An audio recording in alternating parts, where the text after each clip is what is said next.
Au nom du Père, du Fils, Saint-Esprit, un seul Dieu, Amen. Que sa bénédiction repose sur nous tous, Amen. Aujourd'hui, on va commencer le deuxième chapitre de l'Apocalypse. On va prendre le deuxième chapitre du verset 1 au verset 7. Du verset 1 au verset 7. Écrit à l'ange de l'église d'Éphèse.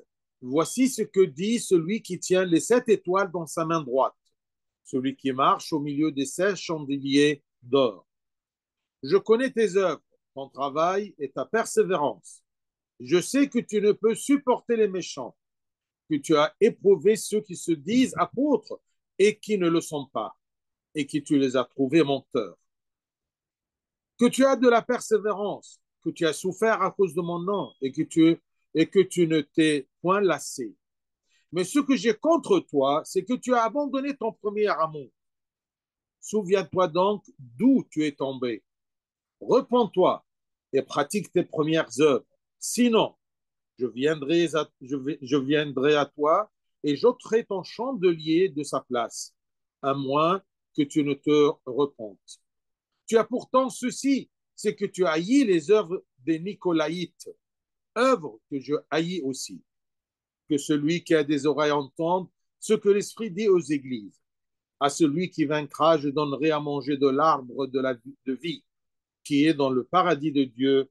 Gloire à Dieu éternellement. Amen.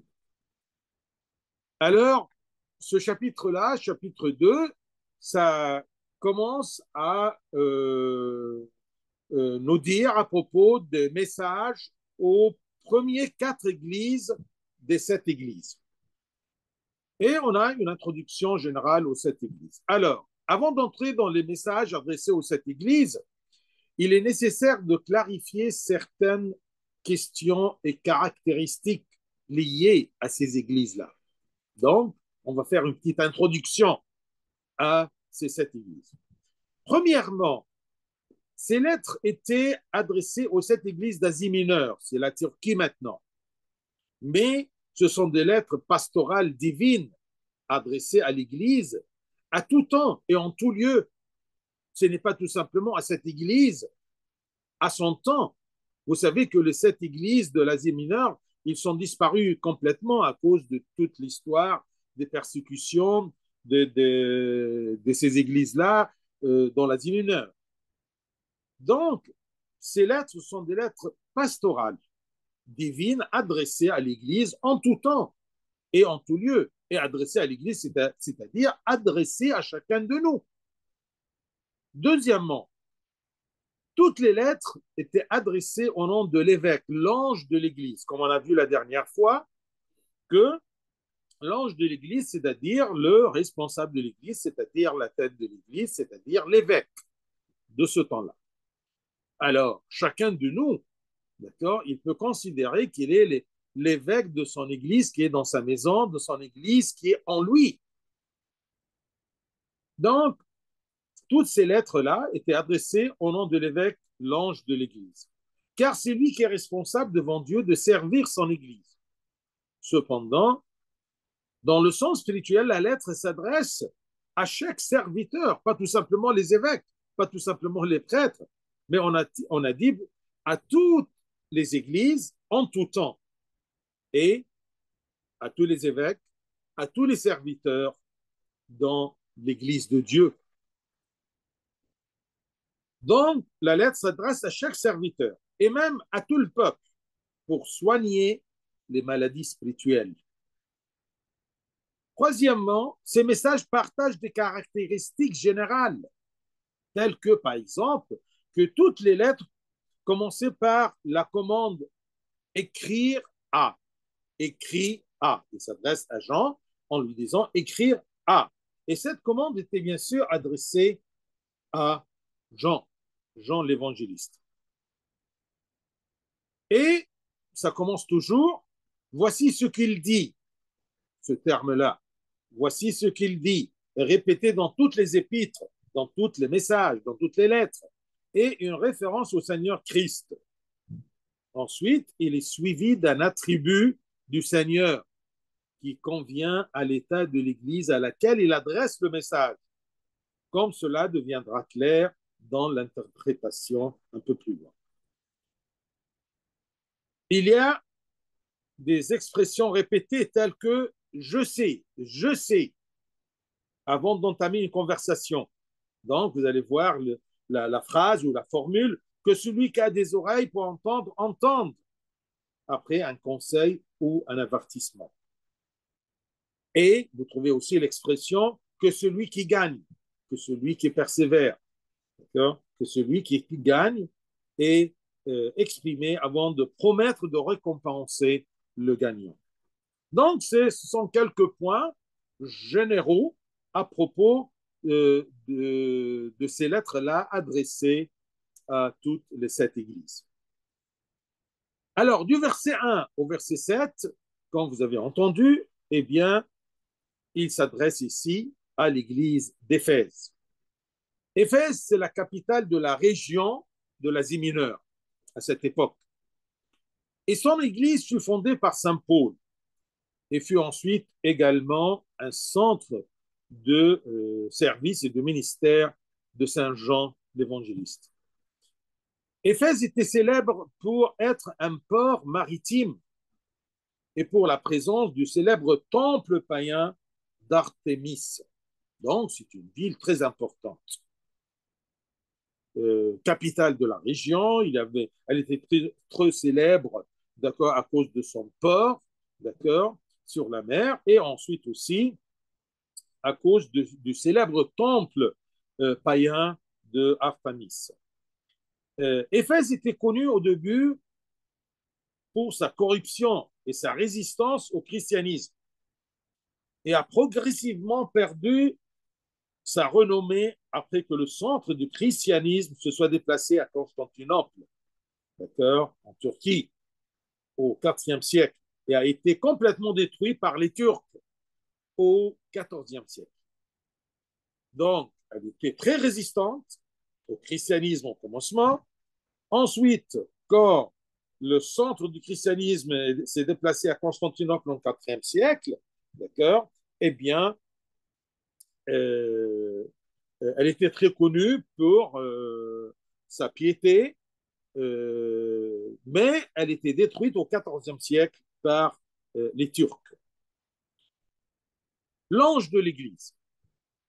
Il n'y a aucune certitude sur l'identité de l'évêque de cette Église, mais il s'agit de l'une des deux personnes et non du troisième, soit Saint Timothée, disciple de l'apôtre Paul, soit l'évêque Onésime, mentionné dans les lettres de Saint Ignace. Alors ça, c'est quelque chose de historique, mais ce qui nous intéresse, ce n'est pas le nom de l'évêque, mais tout simplement, c'est la lettre adressée à cet évêque. C'est la lettre qui était adressée à chacun d'entre nous, que nous soyons membres de l'Église, serviteurs, évêques, prêtres, diacres, ainsi de suite. Alors, comme je vous dis dans les points généraux, écrit à l'ange de l'église d'Éphèse, voici ce que dit celui qui tient les 7 étoiles dans sa main droite. Celui qui tient les 7 étoiles dans sa main droite, comme on a vu précédemment, c'est le Christ. Celui qui marche au milieu de 7 chandeliers d'or. Bien sûr, on ne va pas répéter chaque fois, mais vous devriez lire pour retenir le sens de cette étoile et de celui qui marche les 7 chandeliers, ainsi de suite. Alors, il s'adresse, le Christ, à l'église d'Éphèse en disant celui qui tient, celui qui marche, d'accord? Il est ici fait référence à l'autorité et à la sollicitude du Seigneur Christ sur les évêques et les églises, d'accord? Qui tient les 7 étoiles, d'accord, dans sa main droite. Et il commence à leur dire, je connais tes œuvres, je connais, je sais. Le Christ sait tout, d'accord? Et comme on a vu, ses yeux qui sort du feu dans le premier chapitre, c'est parce qu'il sonde les cœurs des gens. Il sait tout ce qui se passe dans ton cœur et dans ton esprit. Et c'est tout ce qui se passe dans la conscience des gens, et les intentions des gens. Il sait tout. Je connais tes œuvres et ton travail. Le Seigneur Christ commence par se présenter avec le titre de le connaisseur. Il est le connaisseur de tout. Je connais. N'oublie pas ça, d'accord? Que Dieu, le Christ, sait tout. Donc, il est le connaisseur, c'est-à-dire l'examinateur et le connaisseur de tout. Je sais, je connais tes œuvres et ton travail. C'est un titre dont nous devons toujours nous souvenir, le rappeler, se rappeler toujours de ce titre-là, qu'il est le connaisseur, il sait tout, il connaît tout.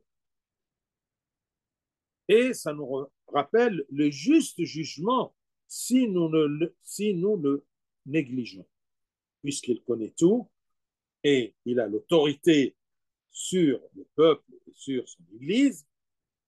Et ceci aussi nous donne l'espoir que chaque effort et chaque lutte offerte pour Dieu ne seront pas oubliés devant lui. Il sait tout, les points positifs et les points négatifs.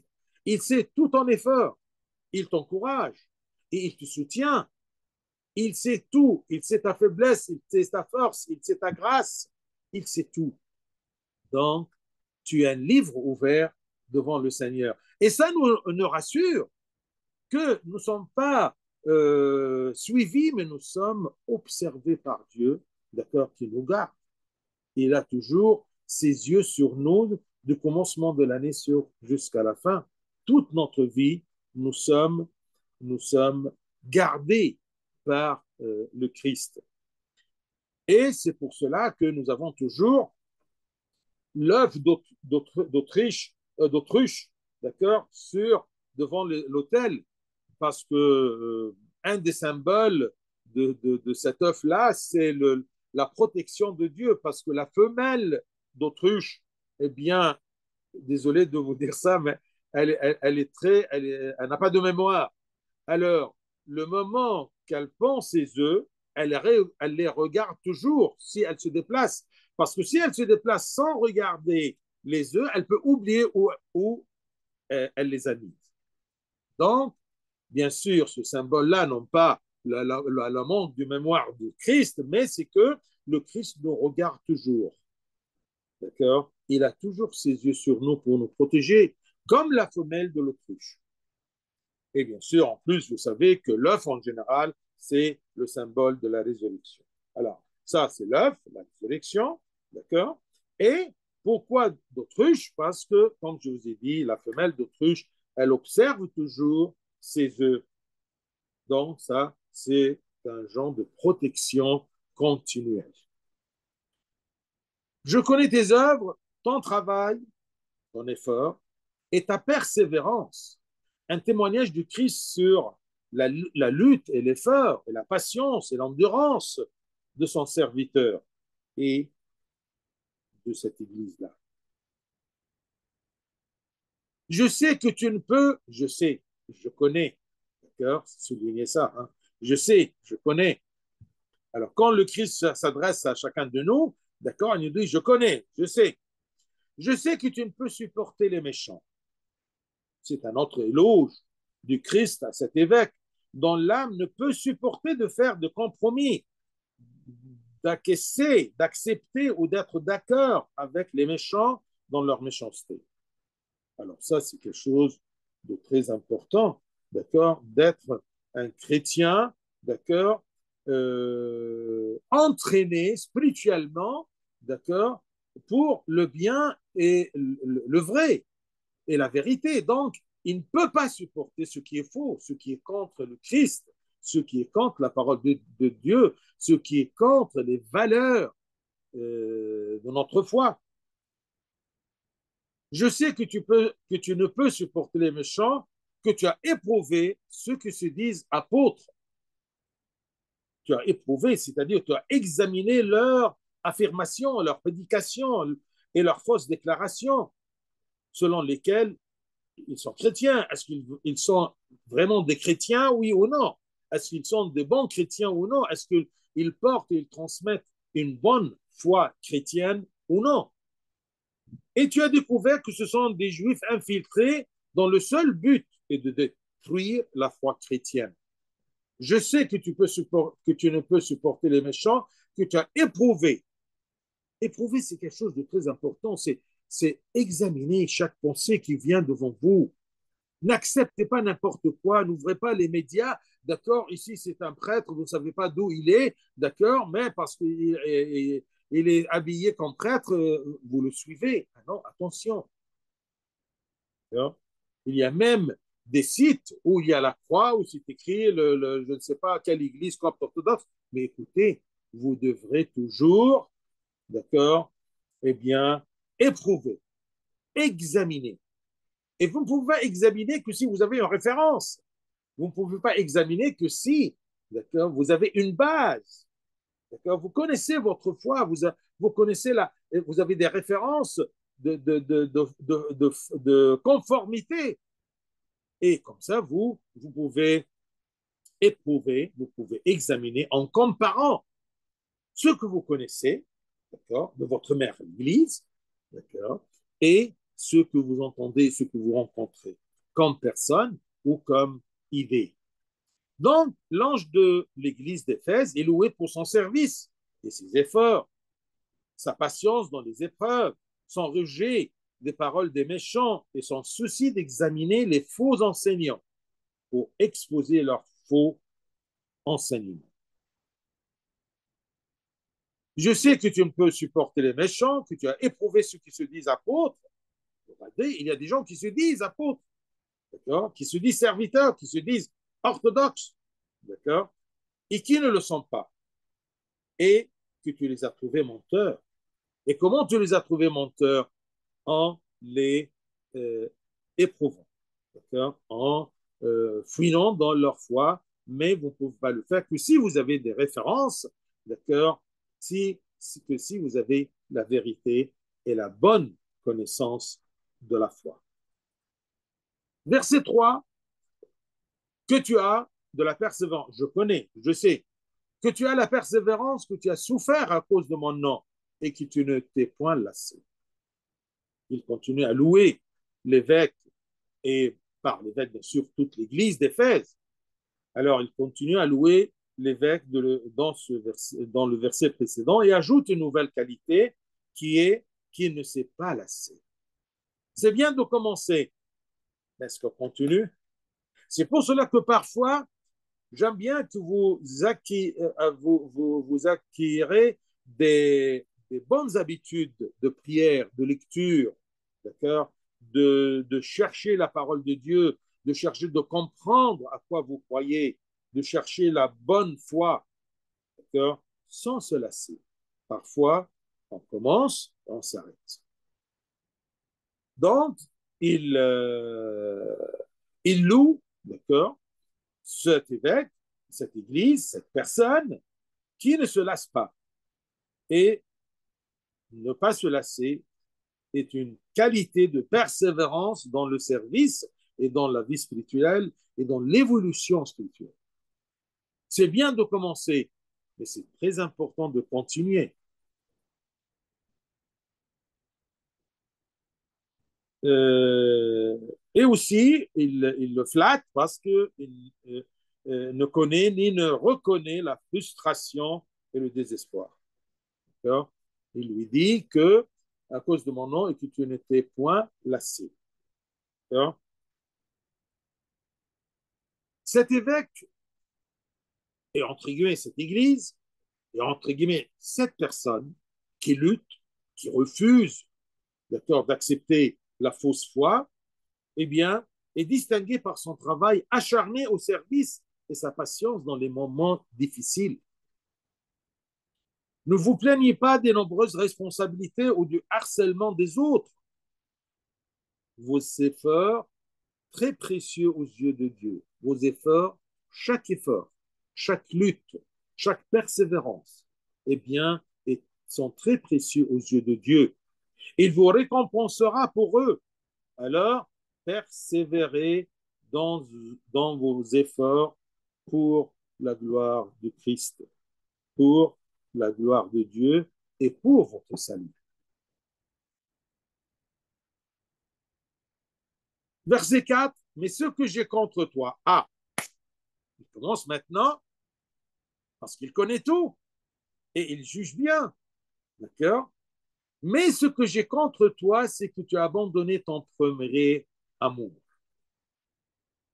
J'aime bien que quand tu te prépares à la confession, que tu poses cette question-là. qu'est-ce que Dieu a contre moi? Ça, c'est une question que tu dois te préparer à la répondre. Qu'est-ce que Dieu a contre moi? Et normalement, c'est toujours dans ce contexte, c'est que tu as abandonné ton premier amour. Alors je dois chercher toujours, d'accord? Qu'est-ce que Dieu a contre moi et pourquoi j'ai abandonné mon premier amour, d'accord? Pourquoi je me suis lassé? Ça, c'est très important. Si tu commences à te préparer à la confession par ceci, c'est déjà très bien. Alors, après que le Christ ait loué son évêque pour les vertus qu'il possédait dans sa vie pastorale, il a commencé à le réprimander. Là, apprenons du Christ cette caractéristique qu'il a utilisée avec tous les évêques. Vous allez voir, car elle comporte beaucoup de tendresse et d'empathie pour les autres. Et c'est une louange avant la réprimande. Avant de réprimander quelqu'un, d'accord, eh bien, chercher d'abord ce qu'il a pour le louer, pour que tu gagnes ses oreilles, d'accord?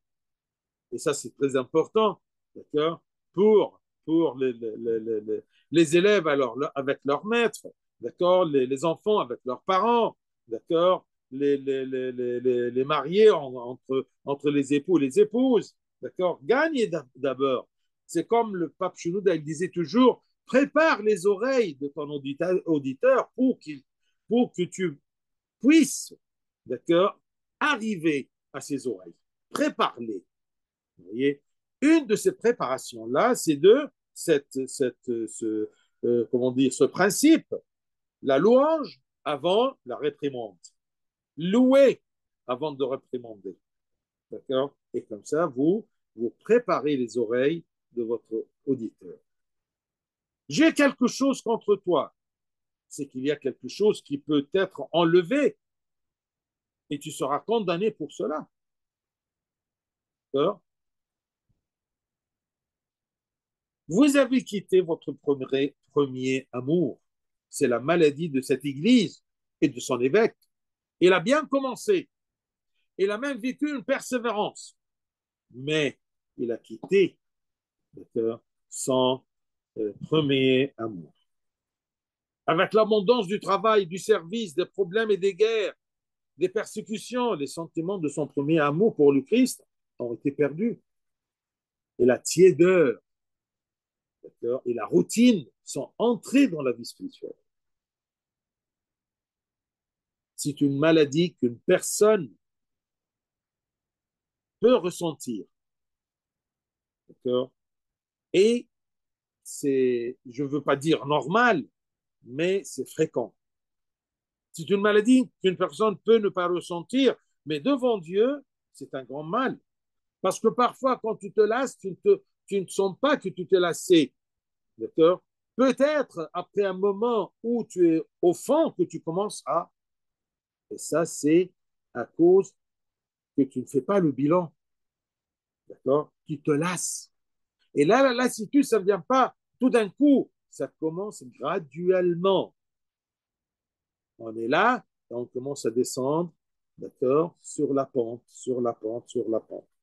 D'accord? Et plus tu remets ton repentir, ta confession, de faire le point de ta vie spirituelle, plus tu descends vers la fossée. Et c'est toujours plus difficile de remonter la pente. Donc, c'est une maladie qu'il y a des personnes qui ne ressentent pas. Mais devant Dieu, c'est un grand mal. Comme c'est écrit dans Cantique 8, 7, d'accord? Quand un homme offrirait tous les biens de sa maison contre l'amour, il ne s'attirerait que le mépris. Si un homme offre tous les biens de sa maison, d'accord, mais il n'a pas l'amour, s'il agit, mais il n'a pas l'amour vers Dieu, eh bien, il ne s'attirerait que le mépris. C'est Cantique 8, 7. Verset 5. Dans verset 4, ça c'est comment dire, la précision de la maladie. C'est que tu as abandonné ton premier amour. Alors, quel est le remède? Verset 5. Souviens-toi donc d'où tu es tombé. Repens-toi et pratique tes premières œuvres. Jésus-Christ entre directement dans le traitement. Souviens-toi donc, il n'y a pas de temps à perdre. Souviens-toi d'où tu es tombé et repens-toi. Reviens à toi-même, tiens-toi responsable et cherche les raisons du début de cette chute dans ton amour pour le Christ. Cherche le commencement.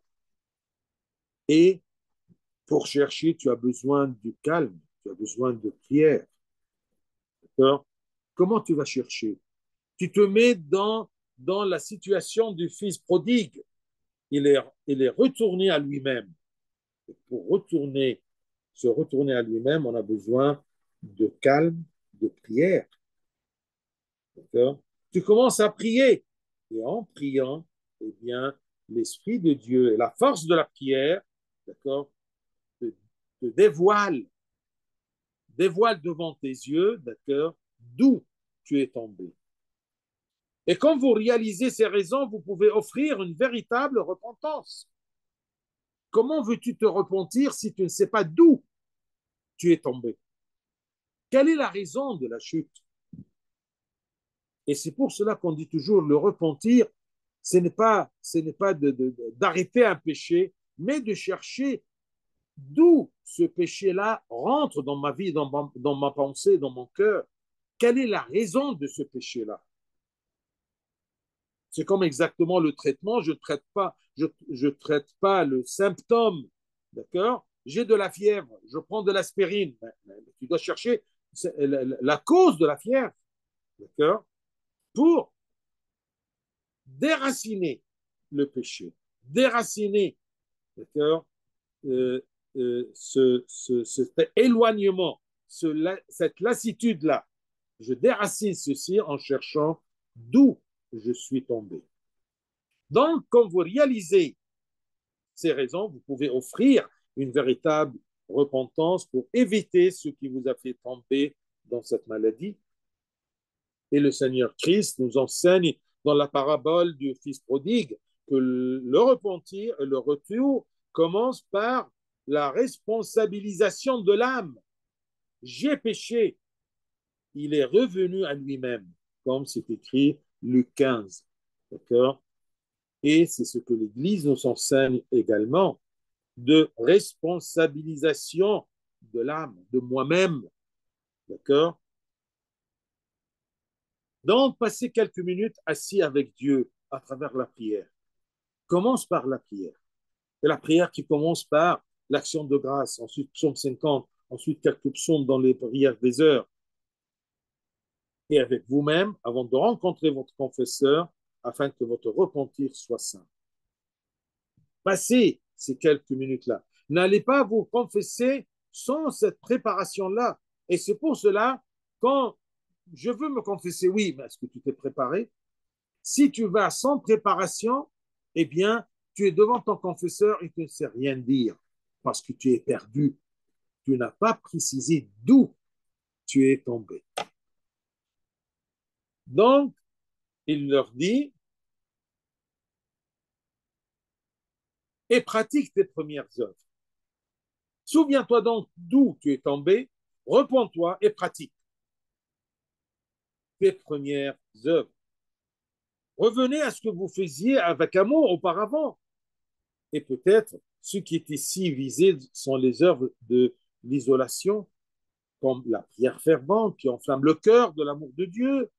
Peut-être d'où tu es tombé, c'est que tu as quitté tes exercices et tes pratiques spirituelles, la prière, la lecture, d'accord, la connaissance et la recherche de la foi, d'accord, de lire à propos de ta foi.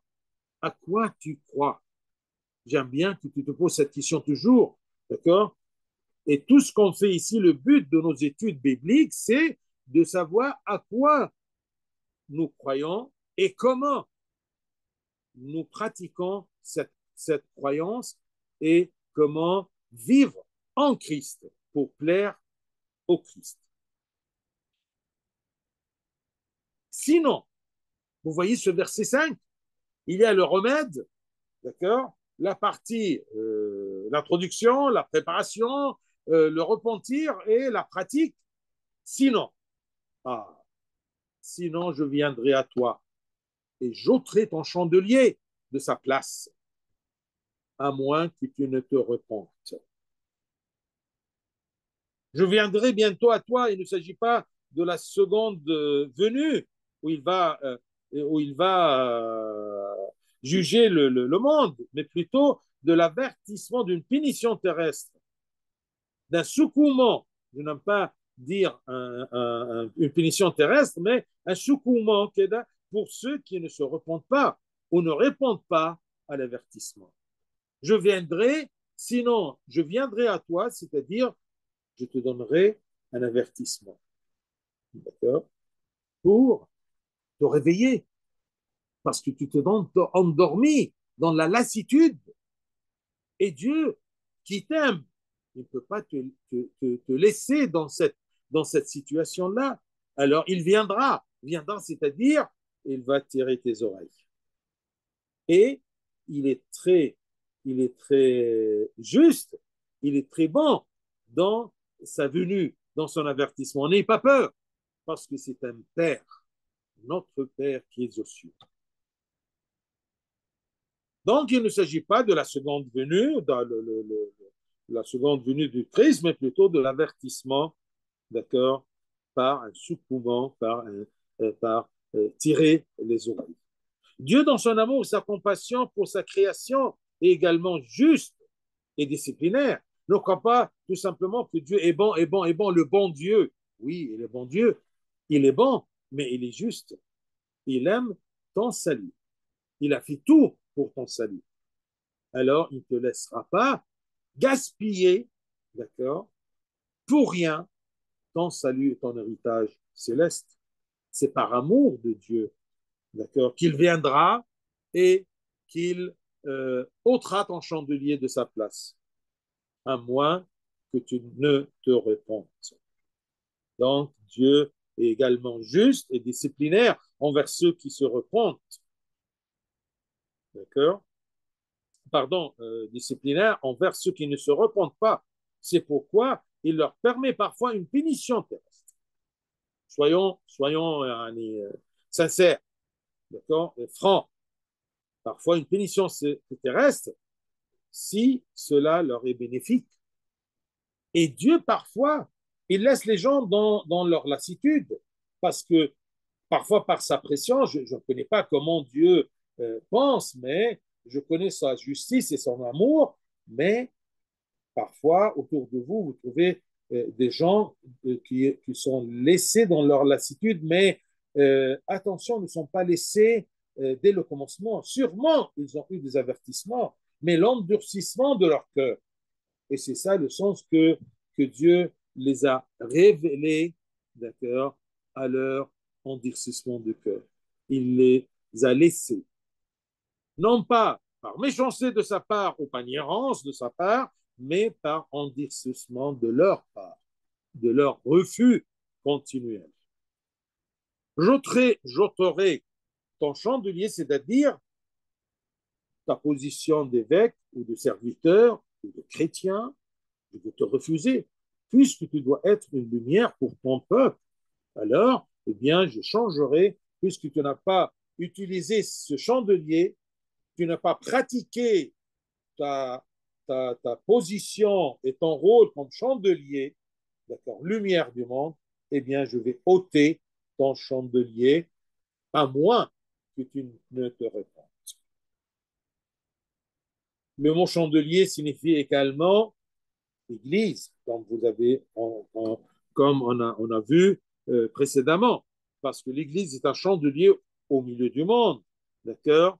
L'Église est la lumière du monde. Nous, l'Église, nous, les fidèles, nous sommes enfants de Dieu, lumière du monde, un chandelier. Donc, si l'Église ne se repent pas de son péché, comme par exemple de son attention portée aux questions administratives au détriment des questions spirituelles et de l'amour de Dieu, alors son destin sera aussi sa disparition. Je te donne un rôle, tu n'es pas fidèle à ce rôle-là et tu le refuses, d'accord? Eh bien, je viendrai à toi, je viendrai à toi et j'ôterai ton chandelier de sa place. Méfions-nous de ceci. Et il lui donne une solution à son problème, qui est de se repentir rapidement et de revenir à son culte et à ses services d'origine avec intérêt et ferveur. Il lui dit, bien pratique tes premières œuvres. Dieu, il accepte le repentir, à condition que tu retournes. Parce que c'est quoi le repentir? Se retourner au sein de Dieu. Se retourner à pratiquer mes premières œuvres. Et Dieu l'avertit que s'il ne se repent pas, il sera puni et perdra sa position auprès de Dieu. Et son service pourrait lui être retiré.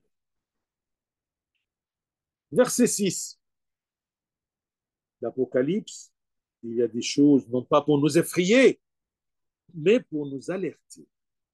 D'accord? C'est comme un père qui aime bien son enfant, à un moment, parfois, il doit lui montrer, d'accord, la sévérité, parce qu'il se lasse. C'est un amour parental. D'accord? Verset 6, tu as pourtant ceci, c'est que tu haïs les œuvres de Nicolaïte, œuvres que j'ai haïs aussi. Regardez, d'accord?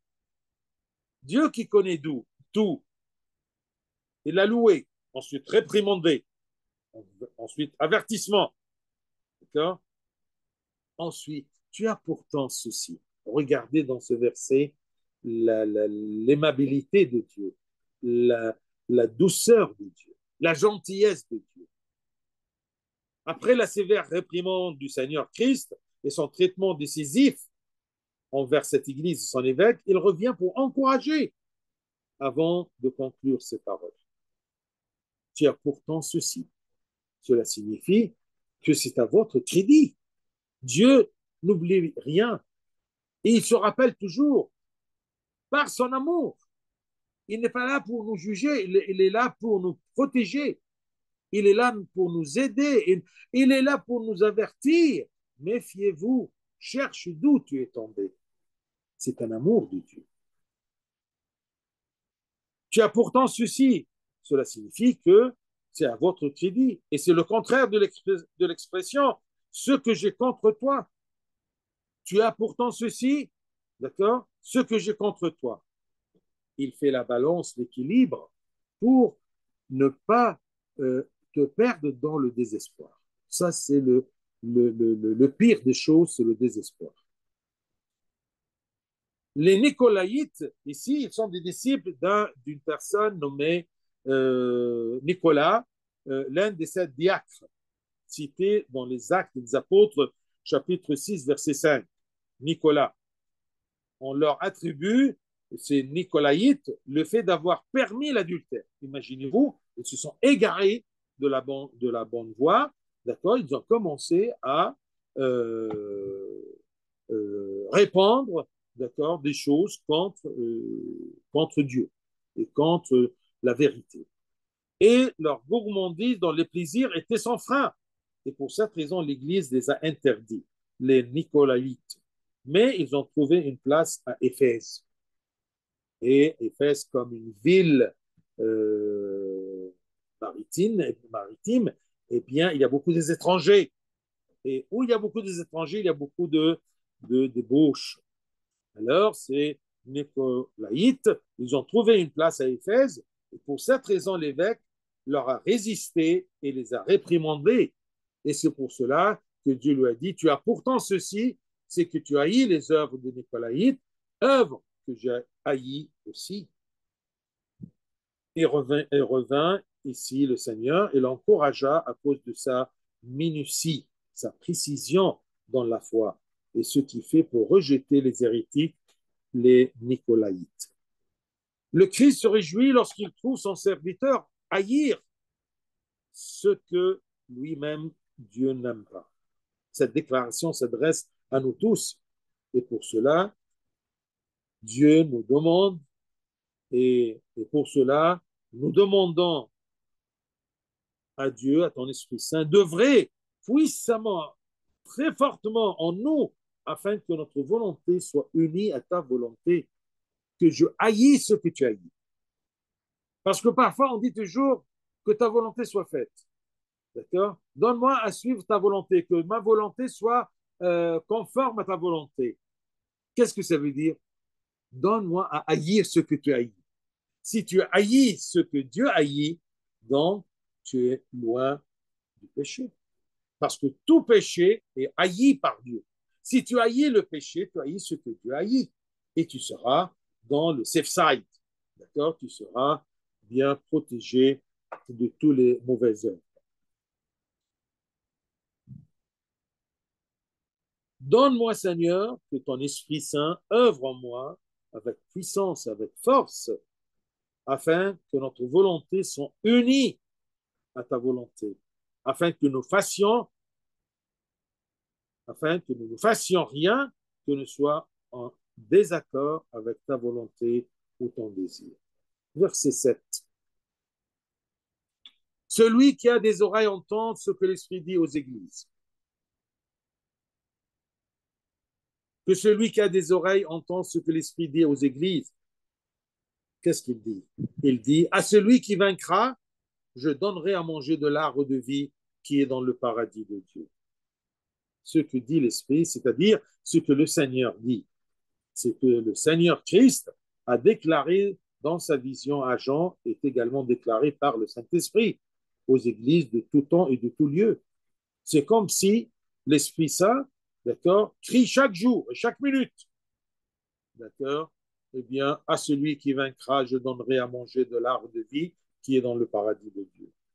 Ce sont des déclarations, comme nous l'avons déjà dit, qui doivent être respectées et mises en œuvre. Qui vaincra? Une expression qui est également répétée, vous allez voir, celui qui gagnera, celui qui persistera, celui qui vaincra. Donc, celui qui vaincra, c'est une expression qui est également répétée et qui est une expression riche de signification. Qu'est-ce que ça veut dire? Celui qui gagnera, celui qui vaincra. La possibilité de victoire, de triomphe est accessible à tous les croyants et n'est pas difficile, à condition qu'ils aiment et qu'ils obéissent à Dieu. Qui aiment Dieu et obéissent Dieu. C'est ça le sens d'être en Christ. J'aime le Christ, j'ai confiance en lui et j'ai obéi à ce qu'il m'a dit. Parce que j'ai confiance que mon bien est dans cette obéissance-là. Donc, la possibilité d'être vainquant, d'accord, et bien de vaincre est possible à tous. Deuxième chose, c'est que la défaite est due à la personne elle-même si elle rejette le commandement et l'œuvre du Saint-Esprit dans sa vie. Et ben, tu as la possibilité d'être vainqueur et c'est toi qui refuses cette victoire, d'être au-dessus du péché parce que tu t'éloignes du commandement de Dieu. Tu éteins l'œuvre de l'Esprit Saint en toi par la lassitude, par l'éloignement, par la chute. Troisième point, il y a ceux qui peuvent tout perdre, quelle que soit leur position dans l'Église. Le salut n'est pas garanti. Je peux être évêque, mais si j'oublie ou je laisse tomber ma première amour, eh bien, je serai perdu. Le salut n'est pas garanti à une personne tant qu'il ne le protège pas par un repentir constant et une lutte spirituelle. Lutte spirituelle, je lutte, je fais des efforts, comme tout ce qu'il y a dans la vie. Mais tout ce qu'il y a dans la vie est éphémère. Eh bien, je dois mettre dans mon cœur, d'accord, une priorité. C'est la lutte spirituelle pour ma vie éternelle.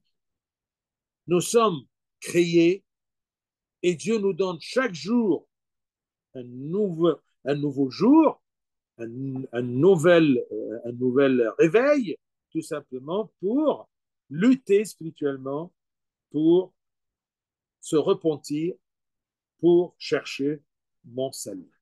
C'est ça qui compte. Et ceci est pour même l'évêque, même pour le patriarche. Chaque jour, je dois chercher mon repentir. J'enseigne, mais j'ai aussi ce devoir de garder et protéger mon salut en suivant le Christ. L'arbre de la vie, il me reste quelques minutes, l'arbre de la vie, à celui qui vaincra, je donnerai à manger de l'arbre de vie. L'arbre de vie fait référence au Christ lui-même, comme la récompense la plus précieuse pour les vainqueurs, qui jouiront de sa satisfaction au paradis et de la vie éternelle, de manger de l'arbre de vie qui est dans le paradis de Dieu. L'expression au milieu du paradis fait référence à la présence du Christ parmi tous ses enfants et au fait que sa vision sera accessible à tous. Tous, on va voir le Christ parce qu'il est au milieu de nous, au royaume. Donc, il appelle à obéir à ces paroles qui lui sont adressées et l'encourage avec la récompense qu'il recevra. S'il réprimande, s'il dit, il présente des avertissements, mais ça n'empêche pas que le Christ, d'ailleurs, nous encourage en nous présentant et en nous offrant et en nous, comment dire, il me promet de cette récompense-là, la récompense que nous recevrons, qui est la satisfaction en Christ dans l'éternité. Donc, tout ce qu'on a lu, de 1 à 7, ça, c'est adressé non pas tout simplement à l'évêque de l'église d'Éphèse, de l'Asie mineure, dans le temps, mais à chacun de nous, que ce soit évêque, prêtre, serviteur, fidèle, tous les chrétiens. Alors, tu peux enlever, comme je vous ai dit ailleurs, d'accord, auparavant, que enlève le nom de l'église d'Éphèse, et mets ton prénom. D'accord. Cette lettre-là est adressée à toi et à moi et à chacun de nous. Gloire au Seigneur éternellement. Amen.